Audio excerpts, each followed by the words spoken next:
Hi everyone, and welcome to our video on excretion. This is part of our Module 5 series, and in this one we're going to be having a look at the specification reference 5.1.2a, the term excretion and its importance in maintaining metabolism and homeostasis.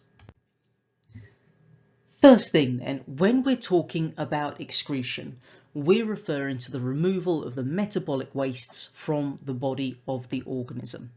And metabolic wastes are just any substance which is produced in excess through those metabolic processes in the cells.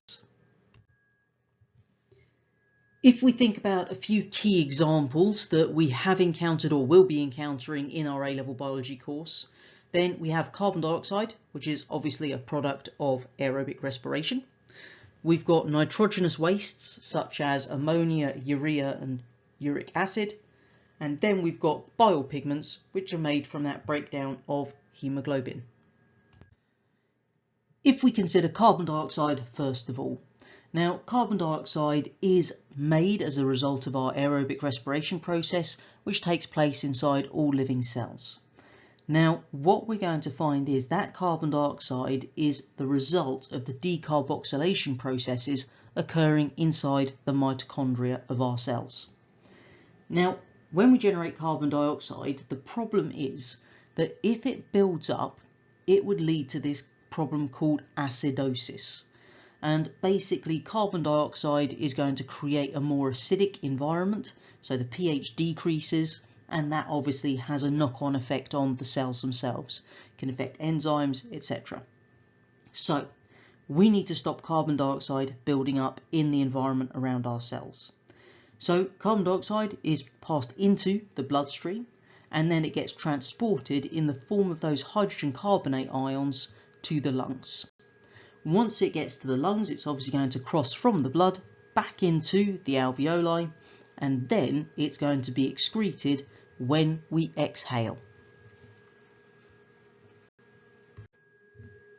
The second site we're going to spend a bit of time in this part of Module 5 looking at as far as the excretions go is the liver. Now, your liver is involved in many metabolic roles, and some of the products that are going to be generated will pass into the bile for excretion along with feces. And a good example here are the heme groups that come from hemoglobin. So your red blood cells have a very finite lifespan, around about 100 days, and then once they get to the end of that lifetime, they're going to be broken down. And the hemoglobin they contain will be broken down into bile pigments like bilirubin. Now, the downside of something like bilirubin accumulating is that that can actually lead to a condition called jaundice. And one of the most noticeable signs of jaundice is you just look a little bit yellow. It's almost like you've fallen into an episode of The Simpsons. So your eyes go yellow, your skin is quite yellow. Not a good thing. There are many other complications, but that's one thing that you will very much see as a symptom. Your liver is also important as far as removing excess amino acids goes. So what we have, obviously, proteins made from amino acids. If we've got an accumulation of these amino acids, not good. So we've got to break them down. So the amino acids get converted into urea. The way this happens is a two-stage process, which we're going to look at in more detail in one of our future videos. But the basics are the amino acids get converted into ammonia through a deamination process, and then that enters the ornithine cycle to form the urea. Urea is then going to be moved into the actual bladder for passing out as urine as the end result. If urea wasn't removed, what would happen is it would pass into the cells, decrease their water potential, and that then means water is going to move into those cells by osmosis, obviously leading to them swelling, and if nothing happens there, potentially undergoing lysis.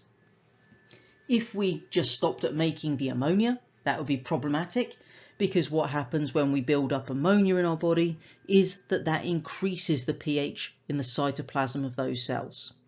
If we've got changes in the pH, remember that's going to interfere with the basic function.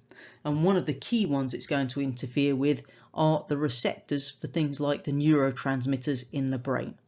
So as we can see here, not good to have a build-up of either the urea or the ammonia. So it has to be removed from the body. Another potentially problematic substance that our liver deals with for us are the purines. Now, purines are going to be broken down in the liver to form uric acid, and we again need to make sure that this uric acid doesn't accumulate in the body.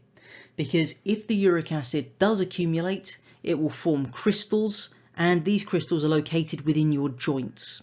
And this leads to a condition called gout.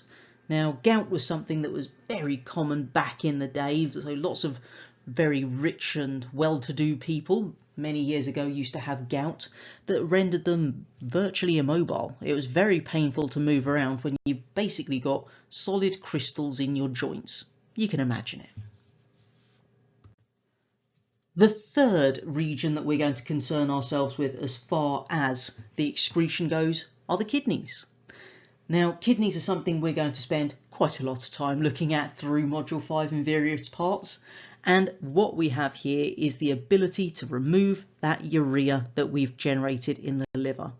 So urea is obviously going to move into the bloodstream where it's transported to the kidneys. It then gets removed from the blood and becomes part of the urine, which is stored in the bladder until, hopefully anyway, you get to a toilet. So let's have a little look in a bit more detail at a couple of these examples. So carbon dioxide is our first one. Should be a recap on the work you did back in Module 3. Carbon dioxide itself, obviously generated as that end product of aerobic respiration, is then going to diffuse into the red blood cells where it combines with water to form that substance carbonic acid. And we can see that in our first little symbol equation here. So we've got carbon dioxide and water, and we then form H2CO3, which is our carbonic acid. Now, that process of forming our carbonic acid is going to be catalyzed by the enzyme carbonic anhydrase. So obviously we know it's an enzyme because it ends in ASE. Once we've got that carbonic acid, then it's going to dissociate. And if you remember, dissociate is where we're going to split the ions apart, basically. And the carbonic acid dissociates to form the hydrogen ions and the hydrogen carbonate ions. And we can see that in our second little equation here. We're starting off with the carbonic acid, H2CO3, and then it's going to dissociate to form the hydrogen ions, H+, and the hydrogen carbonate ions, H3CO-.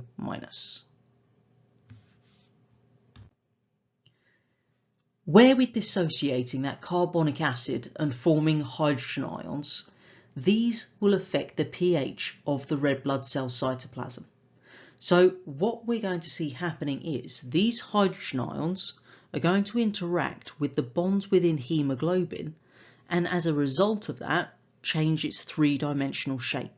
Because remember, the three-dimensional shape of a protein is held by the interactions between those R groups, the side groups on the amino acids. So if we're altering the bonds within hemoglobin, we're changing its three-dimensional shape, and as a result of that, we actually reduce its affinity for oxygen. So to counteract this, those hydrogen ions that we're forming are going to combine with the hemoglobin to form this substance called hemoglobinic acid. So basically, our hemoglobin is acting as a buffer to avoid the problems of these hydrogen ions reducing its affinity for oxygen. If we've got carbon dioxide that hasn't been converted into hydrogen carbonate ions, then it can actually combine with the hemoglobin and form this substance called carbaminohemoglobin. A lovely simple word to say and remember. Now, what this means as far as our transport of oxygen goes is a bit of a negative really, because both the hemoglobinic acid and the carbaminohemoglobin aren't able to combine with oxygen as well as hemoglobin can. So basically what we see here is we've reduced the oxygen transport. Another problem as far as carbon dioxide goes is that if we've got a change in our blood plasma as the result of these excess hydrogen ions, then we're going to see problems for these proteins. So if we've got excess hydrogen ions in the plasma, pH is going to decrease. That's then going to lead to the change in the structure of proteins that are present there. So obviously that means those proteins wouldn't be functioning as they should do and can have quite wide-reaching effects. So what happens instead is that we've got proteins in the blood that act as buffers to resist that change in the pH of that blood plasma. Now, obviously we need to have some way to try to control all of this. And the way that we're able to do this is that part of our brain, the medulla oblongata, is actually going to be monitoring the pH of the blood. So as the blood flows through, the pH is monitored, and that small change in pH is detected. When that pH change is detected, then the medulla oblongata is going to then communicate and increase the breathing rate. Because what we're seeing here is we've got an accumulation of carbon dioxide leading to all these issues. Therefore, if we can increase our breathing rate, we're going to be removing a greater quantity of carbon dioxide from the body and therefore counteracting it. If that wasn't to happen and our pH was to drop below 7.35, then we're going to see something called respiratory acidosis. So that means you're going to suffer with headaches, drowsiness, tremors, confusion, a rapid heart rate, and that's generally not good. It's not a good way to feel. It can be quite dangerous. So it's really important that organisms are able to control their carbon dioxide levels carefully within the body. The second one of those wastes we mentioned were the nitrogenous compounds. Now, our bodies cannot store excess amino acids.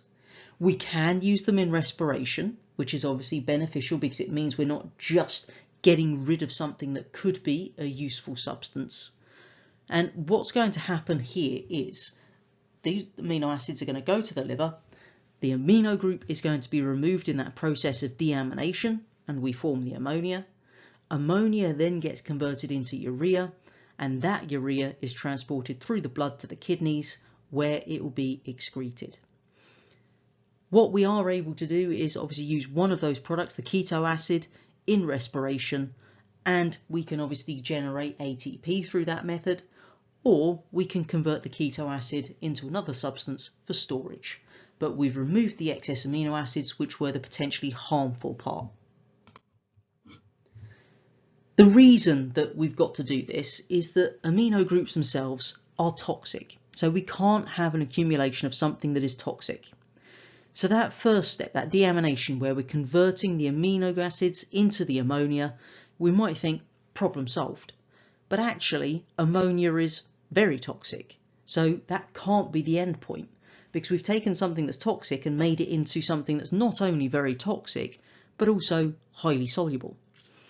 So we then have to go through that second stage of the process to convert the ammonia to urea, which is soluble and it's toxic, but less so than the ammonia. Obviously, all of them are toxic to some degree, so none of them can be stored in the body. Therefore, that urea is then going to be removed through the kidney to avoid any toxicity problems.